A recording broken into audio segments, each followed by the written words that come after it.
तर दुपारच्या वेळेस आज आम्ही की नाही कणकवलीला गेलो होतो. आपल्याला खत आणायचं आहे झाडांसाठी त्याच्यासाठी. पण तिथे पोहोचल्यानंतर बघितलं तर दुकान की नाही बंद होतं. त्यांचा लंच टाईम झाला होता. तर दुसरी 1-2 कामं केली आमची आणि मग आम्ही घरी निघून आलो. येताना वाघे आणि शेरू यांच्यासाठी की नाही खाऊ आणला होता. दुपारच्या वेळेस माझं एडिटिंग करून झाल्यानंतर बाहेर असे बसले होते वारा खात. आपलं जे नवीन घर म्हणजे बांधलेलं आहे आणि तिथे वारा खूप छान येतो. त्याच्यामुळे गरमी झाली का जाऊन बसते मी. त्याच्यानंतर बागेमध्ये आले होते फुलं काढण्यासाठी.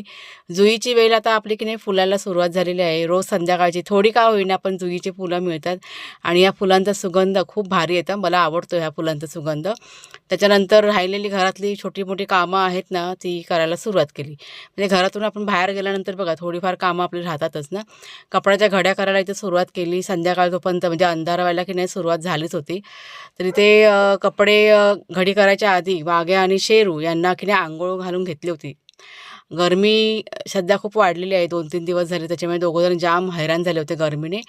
अंघोळ त्यांची करून घेतली आणि त्याच्यानंतर मग घरातलं काम मी करायला घेतलेलं आहे. इथे वाघ्याला की नाही घरात घेतलं होतं आणि शेरूला मी म्हणत होती घरात चल, पण त्याला घरात यायची इच्छा नव्हती.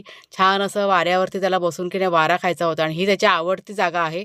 कसं-कसं गोड-गोड बोलून मी त्याला की नाही घरी घेऊन गेले आणि बाहेरचं वातावरण तुम्हाला दाखवते. असं ढगाळ वातावरण झालं होतं. छान असं वाटत होतं, पण पाऊस काय पडत नाही घरातली छोटी-मोठी कामं करून घेतली आणि त्याच्यानंतर आता ही नाश्त्याची तयारी. तर डाळ आणि तांदूळ मी ना सकाळी भिजवले होते. ते मला आता दळून घ्यायचे होते मिक्सरमध्ये म्हणजेच वाटून घ्यायचे होते.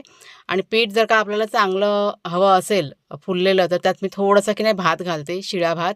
तर इथे पीठ हे दळून घेतलं. तर चला मग आजचा मिनी व्लॉग फक्त इतकाच. पुढच्या व्लॉगमध्ये भेटू.